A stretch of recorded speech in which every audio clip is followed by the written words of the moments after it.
Pemuda itu belum pulih dari luka parahnya. Tulang-tulangnya dipatahkan ribuan kali setiap hari oleh gurunya. Sarung tangan besi hitam seberat 2 ton membuatnya sulit untuk bergerak. Dia bertahan dalam rasa sakit seperti ini karena dia memikul dendam mendalam. Hanli diintimidasi oleh penduduk desa sejak kecil.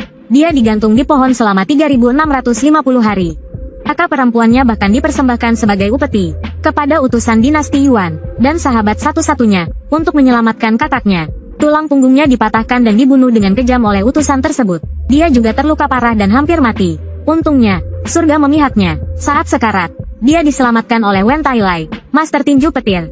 Dia menjadi murid terakhirnya, dan sekarang, setelah tulangnya dipatahkan berkali-kali, Wen Tailai akhirnya mengajarkan kepadanya teknik pernapasan tingkat lanjut dari tinju petir. Waktuku tidak banyak lagi, sekarang aku hanya bisa membuka paksa meridianmu. Begitu kata-katanya selesai, Wen Tailai menghilang seperti dewa petir, dengan suara gemuruh. Selanjutnya, akan ada rasa sakit yang menghancurkan tulang. Muridku, kau harus bertahan. Hanli baru saja menstabilkan tubuhnya, ketika energi internal yang mengamuk-mengamuk di dalam tubuhnya. Rasa sakit yang menghancurkan tulang hampir membuatnya pingsan. Tekan, taklukkan, buat itu menjadi milikmu. Lalu, ambil kembali semua yang telah kau hilangkan. Kata-kata gurunya memotivasi Hanli. Kekuatan di dalam dirinya kembali bangkit. 1 tahun kemudian, di dalam Gunung Hyangmi di Goryeo, 2 sosok berdiri di depan aula utama. Para murid Gunung Hyangmi bersiap siaga, karena mereka mengenali salah satu dari mereka. Dia adalah Wen Tailai, Master Tinju Petir. Ternyata lebih dari 10 tahun yang lalu, Wen Tailai dijebak dan disergap. Salah satu pesertanya adalah pertapa dari Gunung Hyangmi. Kali ini, dia membawa Hanli untuk berlatih dan sekaligus membalas dendam. Murid utama Gunung Hyangmi tampak serius. Dia mengira Wen Tailai akan menjelaskan, tetapi dia malah menyerang duluan. Puluhan murid melompat dan menyerang mereka berdua. Melihat ini, Hanli sedikit membuka tangannya. Sarung tangan seberat 2 ton itu meledak. Energi internal yang mengerikan tampak seperti akan menghancurkan segalanya. Melihat ini, murid utama Gunung Hyangmi tidak bisa tinggal diam. Dia mengambil tongkat pemukul anjing dan menyerang Hanli. Tapi gerakan seperti itu, seperti permainan anak-anak di hadapan Hanli, sama sekali tidak bisa melukainya. Dia segera terdesak. Senjatanya bahkan diremukkan oleh Hanli. Hanli memanfaatkan kesempatan itu dan mematahkan kaki kirinya dengan tinju petir. Lalu, dia jatuh dari tebing karena luka-lukanya. Kehilangan kaki kirinya, murid utama itu menahan rasa sakit dan berteriak. Apakah kau akan menghancurkan seluruh sekteku hanya karena satu penyergapan dan sedikit luka? Mendengar ini, Wen Tailai tetap tanpa ekspresi. Dia berkata dengan tegas, jika ini di masa kekacauan, aku harus menyingkirkan orang suci sepertimu dulu. Tunggu 10 tahun lagi, baru kau bicara lagi soal memaafkan muridku yang kakinya patah.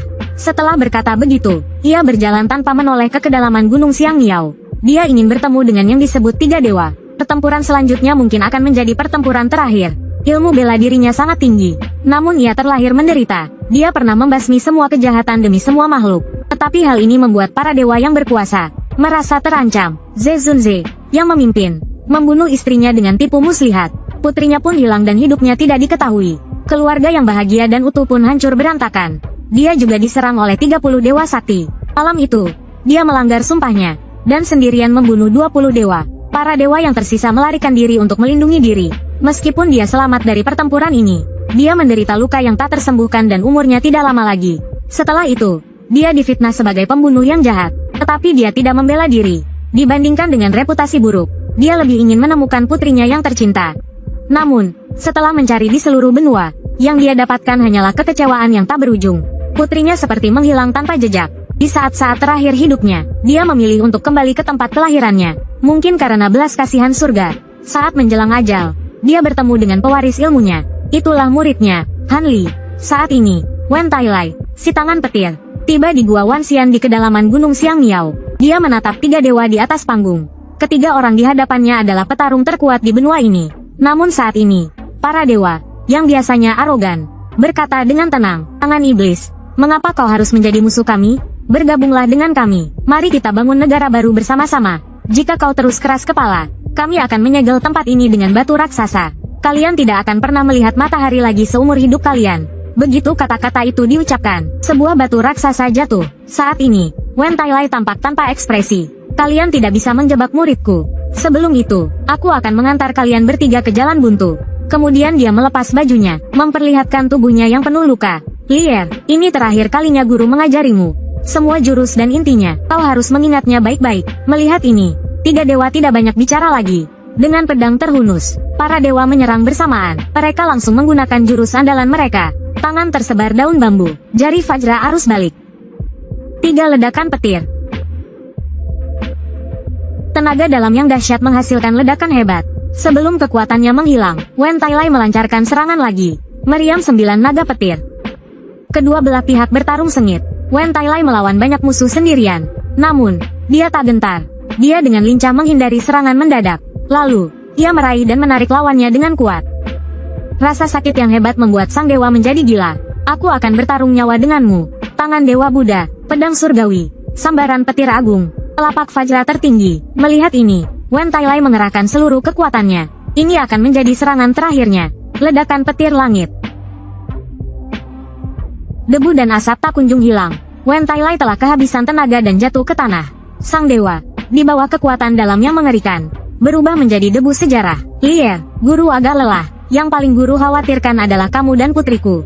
Jika memungkinkan, tolong bantu aku menemukannya. Selanjutnya, kamu harus berjalan sendiri. Mulailah era barumu. Seiring menghilangnya napas Wen Tailai, seorang Grandmaster pun tiada. 3.800 tahun yang lalu, seharusnya menjadi hari yang damai. Tiba-tiba terjadi perubahan besar. Orang terkuat di benua ini, melampaui batas manusia, dan memasuki ranah dewa. Ini seharusnya menjadi berkah bagi dunia. Tetapi tak disangka, ini adalah awal dari bencana. Kekuatan dewa tak tertandingi di dunia. Namun, setelah bebas dari ikatan aturan dunia, ia perlahan menjadi jahat dan bejat. Dia serakah, mengabaikan nyawa, dan bahkan ingin menyatakan dirinya sebagai raja. Hal ini menyebabkan perang dan penderitaan bagi rakyat. Sampai munculnya aliran misterius yang mengubah situasi. Aliran ini memiliki sedikit murid, tetapi semuanya sangat berbakat. Teknik petir yang mereka gunakan sangatlah kuat. Mereka dengan tegas membunuh sang dewa, dan kemudian menghilang. Tetapi setiap kali ada dewa yang berbuat jahat, aliran petir akan muncul untuk menghukumnya. Ini menyebabkan dendam di antara mereka berlanjut hingga saat ini. Saat ini, di dalam gua 10.000 dewa di Gunung Xiang Miao, Han Li, pewaris aliran petir, sedang menjaga peti jenazah gurunya. Dia telah berada di sini selama 10 tahun. Bukannya dia tidak bisa memecahkan segel batu raksasa seberat 10.000 ton. Tetapi dia ingin tetap di samping gurunya untuk berlatih keras. Hari ini dia akan berangkat, untuk memenuhi keinginan terakhir gurunya, mencari putri gurunya yang hilang. Saat ini, di luar kuil Feng Mo di Gunung Xiang Miao, para murid telah merasakan aura mengerikan. Ribuan murid bersiap siaga. Mereka berada di luar gua 10.000 dewa, dan telah memasang jebakan. Murid tertua yang kakinya buntung tampak serius. 10 tahun yang lalu, Mosou disegel di sini oleh 3 dewa. Hari ini, kita harus mencegah kebangkitan Mosou. Dengarkan perintahku, saudara-saudara seperguruan. Bentuk formasi naga turun taklukkan Mosou. Aktifkan formasi. Namun, pada saat itu, pintu yang terbuat dari besi hitam berusia 10.000 tahun mengeluarkan suara ledakan keras. Setelah ledakan dahsyat, murid tertua itu terlihat ketakutan, karena dia melihat sosok yang membuatnya ngeri. Itu adalah Han Li yang perlahan keluar.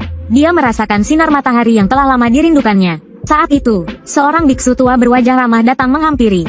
Murid yang menggosok tangannya berkata, "Apakah kau ingin berperang dengan kami?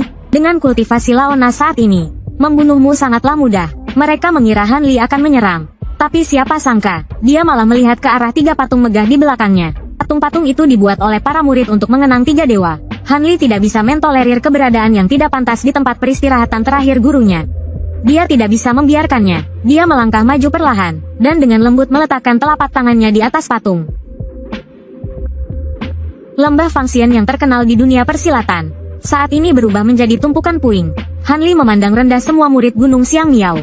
Aku awalnya tidak ingin berperang, tapi sekarang aku berubah pikiran. Kalian mau maju satu persatu atau bersama-sama?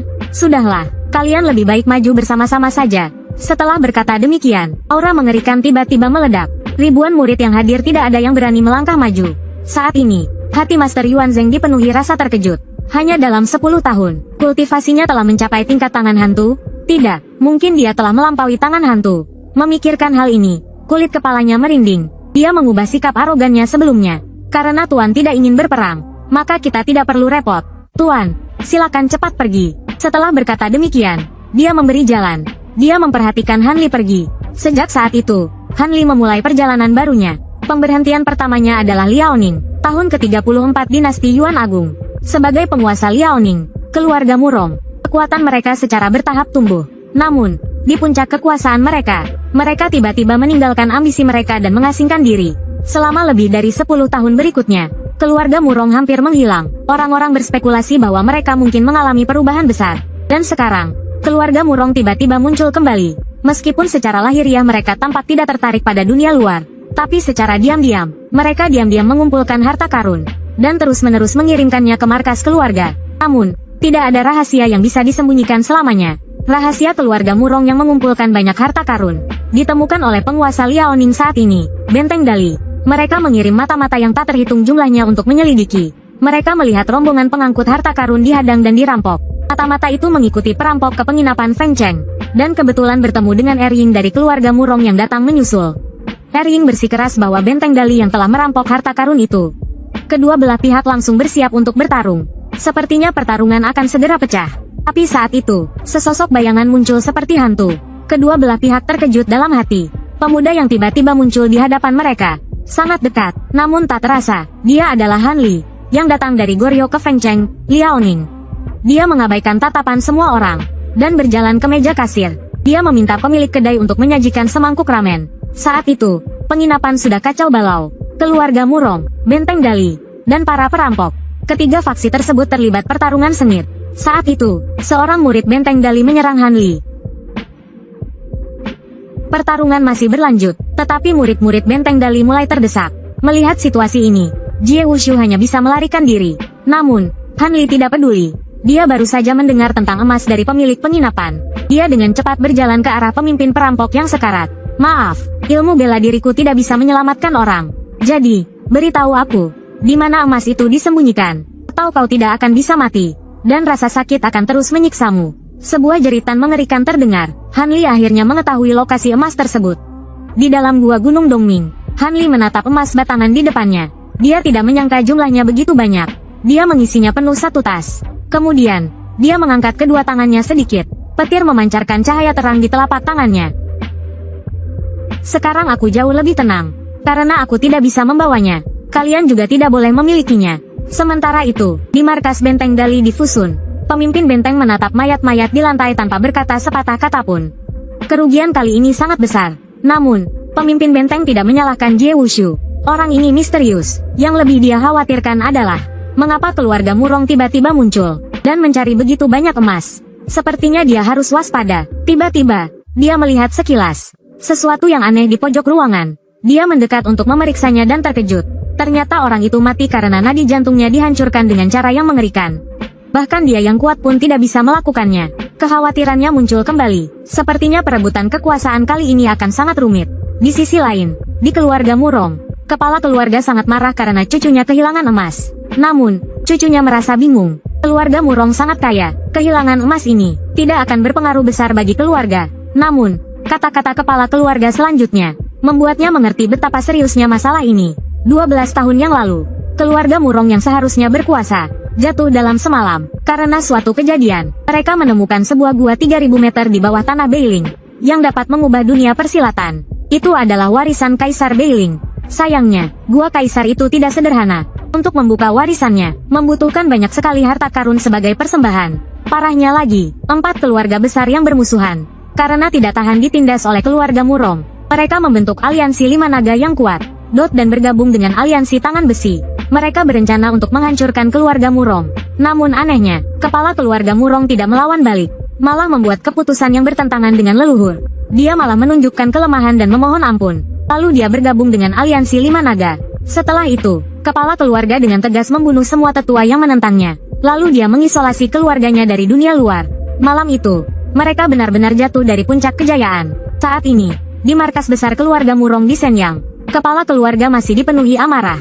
Tahukah kau, keluarga ini telah bersabar selama lebih dari 10 tahun, demi menginjak-injak aliansi 5 naga, dan aliansi tangan besi di bawah kaki kita, untuk menjadi penguasa sejati di daratan ini. Tapi kau malah kehilangan harta karun di saat-saat kritis ini. Katakan, bagaimana aku harus menghukummu? Kepala keluarga hampir membunuh Murong Guangcheng. Tapi Murong Jun buru-buru membujuknya, mengatakan bahwa harta karun baru telah dikawal oleh Biro Pengawal Besi. Besok akan sampai. Mendapatkan warisan sudah di depan mata. Di jalan menuju Shenyang, Han Li baru saja terbangun dari mimpi buruk. Setiap kali dia mengingat gurunya dan kakaknya, dia selalu dipenuhi rasa benci. Dan kali ini dia pergi ke Shenyang. untuk mencari petunjuk terkait. Tiba-tiba matanya menyipit. Puluhan pria kekar telah mengepungnya. Saat Han Li hendak melawan, pemimpin mereka tiba-tiba tersenyum dan memberi hormat. Ternyata mereka adalah rombongan pengawal dari Biro Pengawal Besi. Mereka melihat tempat itu lapang, lalu bertanya apakah mereka boleh berkemah di sana. Ini sesuai dengan keinginan Han Li. Dia ingin mencari tahu tentang situasi di Shenyang. Maka dia mengizinkan mereka beristirahat di sana. Malam itu, Han Li dan yang lainnya mengobrol dengan akrab.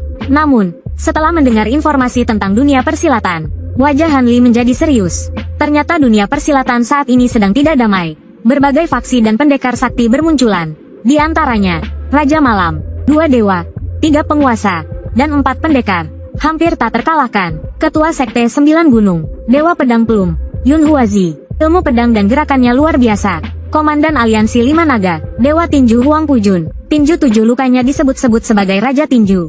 Orang terakhir sedikit lebih lemah, tapi tetaplah kejam. Dia adalah pemimpin Aliansi Singa, penguasa pedang Lingsu, Tai Mao. Golok pembantai babi pusaka leluhurnya telah mencapai tingkat menyatu dengan dirinya. Itu berarti, mereka punya peluang besar untuk menembus batas manusia. Dan akhirnya mencapai tingkat dewa. Dan ketiga faksi yang membentuk Aliansi Tangan Besi ini, nantinya akan menjadi perguruan nomor 1 di dunia. Mendengar itu, Han Li berpikir dalam hati. Alam dewakah? Guru telah mengalahkan setidaknya 30 dewa.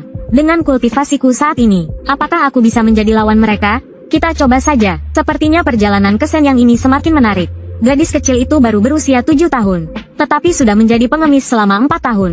Terlantar di jalanan, ia setiap hari mempertaruhkan nyawanya dengan menyelinap ke wilayah geng kuda, hanya untuk mendapatkan sisa makanan. Ibunya yang tua juga menderita penyakit parah karena kekurangan gizi jangka panjang.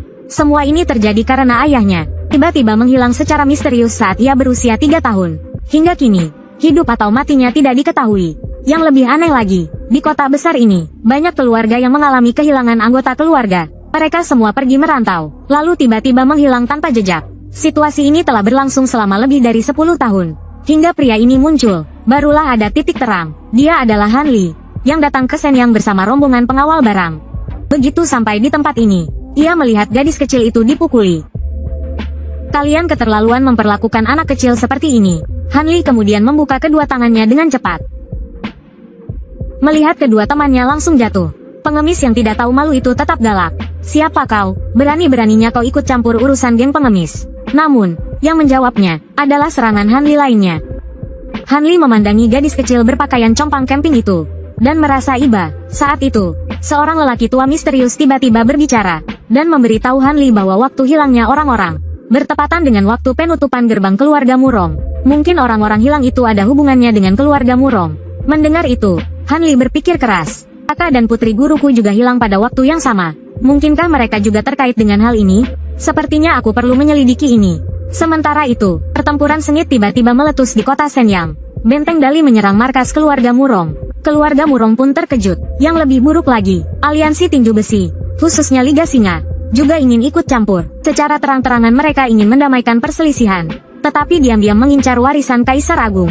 Mereka diam-diam bersekutu dengan Benteng Dali. Hal ini menyebabkan keluarga Murong kalah telak. Malam itu, Benteng Dali berhasil menembus wilayah terlarang keluarga Murong.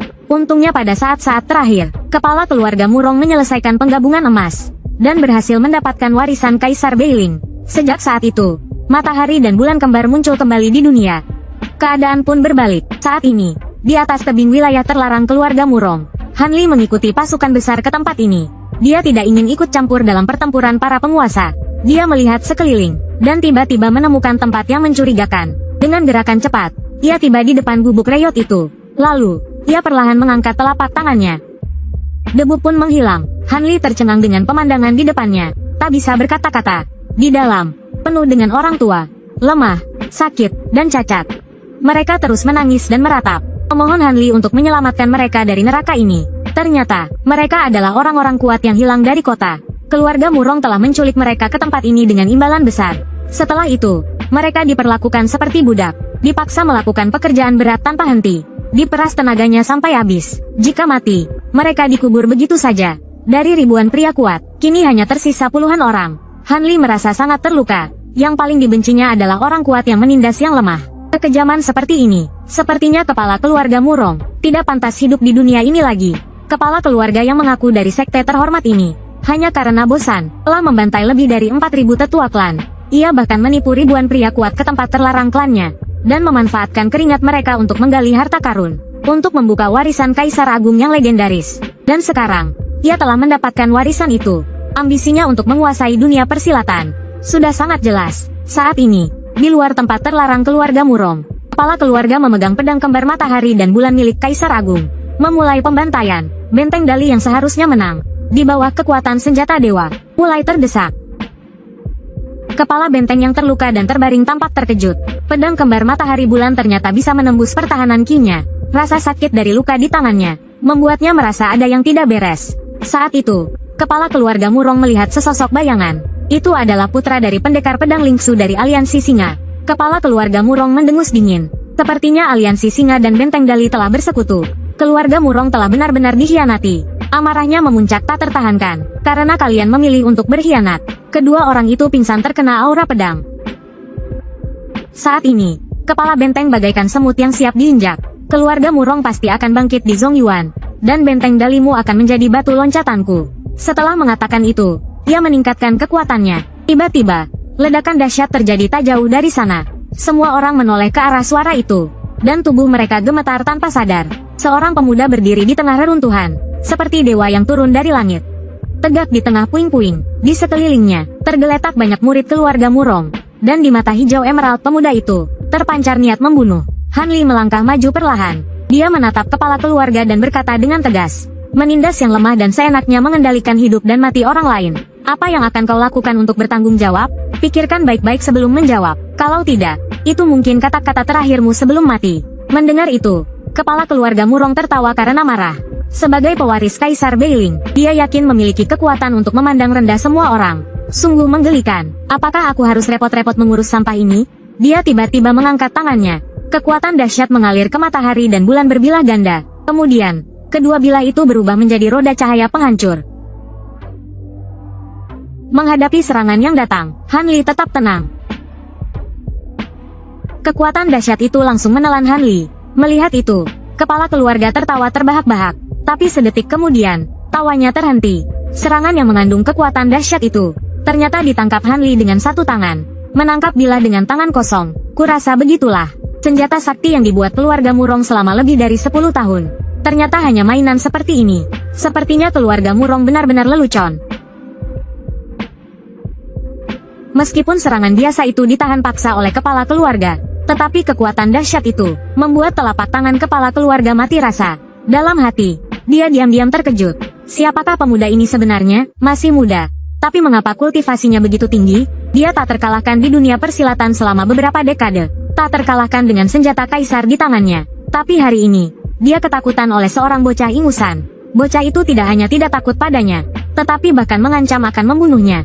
Teknik yang digunakannya dengan santai, bahkan membawa aura kiamat. Kepala keluarga nyaris menahan serangan ini. Meskipun di permukaan dia tampak tenang, tetapi di dalam hatinya, badai mengamuk. Serangan balik dari serangan ini, dia mungkin sudah bertemu leluhurnya, dan Han Li tidak memberinya kesempatan untuk berpikir. Teknik bela diri Ben Lei. Begitu kata-katanya selesai, Han Li dengan cepat mendekat. Dalam keadaan darurat, kepala keluarga buru-buru membalas dengan senjata kaisar. Kepala keluarga tidak pernah menyangka bahwa dia juga akan kalah dalam teknik bela diri. Ini membuatnya marah besar. Kemudian, dia tiba-tiba meledak dengan aura yang menakjubkan. Dia mengendalikan senjata kaisar dan menusuk tenggorokan Han Li dengan kecepatan tinggi. Han Li di udara menghindar ke samping. Namun, ini sudah diprediksi oleh kepala keluarga. Senjata kaisar yang melesat tiba-tiba berbalik. Dengan suara swoosh, senjata itu melewati tenggorokan Han Li, memotongnya menjadi berkeping-keping. Melihat ini, kepala keluarga tertawa terbahak-bahak. Ternyata dia hanya sampah yang tidak berguna. Sayangnya, sedetik kemudian, dia tertegun. Han Li yang terpotong ternyata menghilang di udara. Saat kepala keluarga menyadari bahwa itu hanyalah bayangan, semuanya sudah terlambat. Han Li sudah berada di atasnya. Tendangan sederhana langsung mengenai wajahnya. Melihat lawannya tidak bisa melawan, Han Li tampak kehilangan kesabaran. Dia sedikit membungkukkan tubuhnya. Petir berderak di tangannya. Tangkis serangan ini kalau kau bisa. 10 jari penghancur. Disusul dengan serangan yang lebih dahsyat. Saat sang kepala keluarga berhasil menyeimbangkan diri, ia sudah terluka parah. Mulut dan matanya miring. Pemuda di hadapannya jauh lebih kuat daripada dirinya yang disebut sebagai ahli. Harga dirinya yang kuat membuatnya menjadi gila. Ia bahkan rela memutuskan lengannya sendiri, mengorbankan ki-nya, untuk mengeluarkan jurus terkuat Kaisar Agung, Api Purba Hong Huang. Api yang membakar menerjang ke arahnya. Seketika, sekeliling berubah menjadi lautan api. Wajah Han Li tampak serius. Sekuat dirinya, ia harus mengerahkan seluruh kekuatan untuk menghadapi jurus ini. Pada saat ini, manusia tampak serapu semut. Saat asap dan debu menghilang, tanah terlarang keluarga Murong telah berubah menjadi puing-puing. Hati sang kepala keluarga hancur dan dipenuhi ketakutan. Pemuda seperti ini mustahil untuk dikalahkan. Tanpa sadar, air mata mengalir di pipinya. Tiba-tiba, terjadi ledakan dahsyat di tanah terlarang. Seseorang meledakkan ribuan ton bahan peledak. Tempat ini seketika berubah menjadi neraka. Sementara itu, sang kepala keluarga memanfaatkan kesempatan untuk melarikan diri. Di dalam aula keluarga Murong, sang kepala keluarga berbaring di singgasananya. Meskipun keluarganya menderita kerugian besar kali ini, tetapi benteng Dali dan pemuda itu sudah hancur berkeping-keping. Saat aku pulih nanti, aku akan menguasai Tiongkok.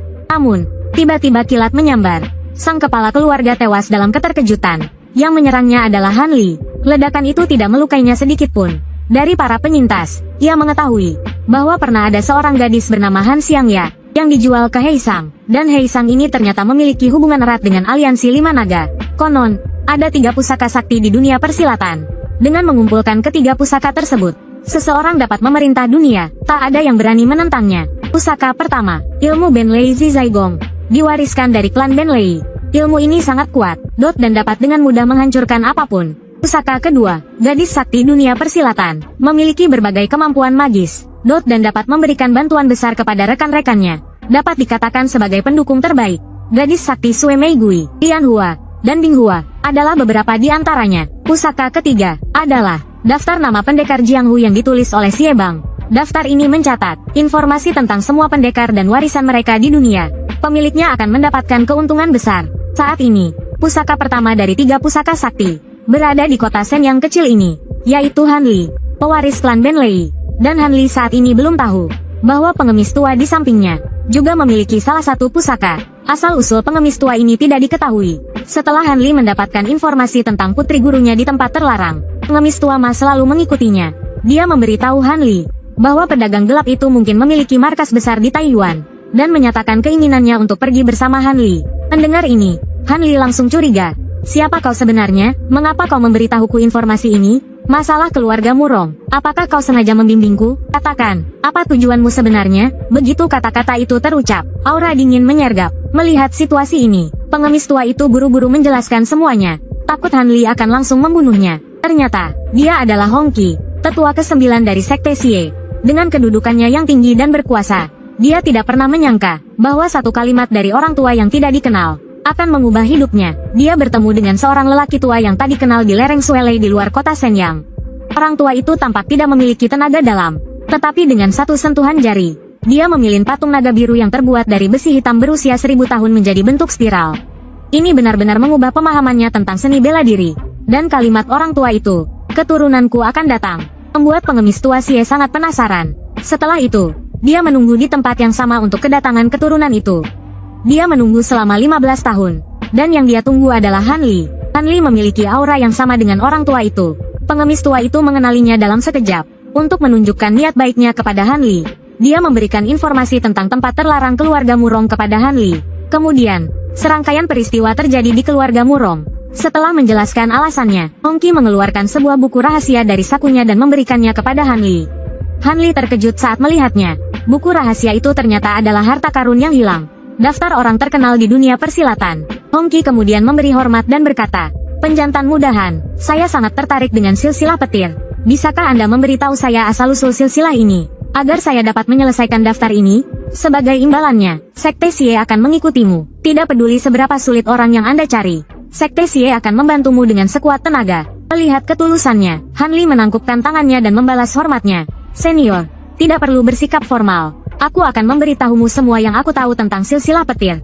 Mohon bimbingannya." Setelah itu, mereka berdua berangkat ke Taiyuan. Namun, mereka tidak tahu bahwa kemunculan Han Li telah membuat berbagai faksi waspada. Mungkin ini adalah ketenangan sebelum badai.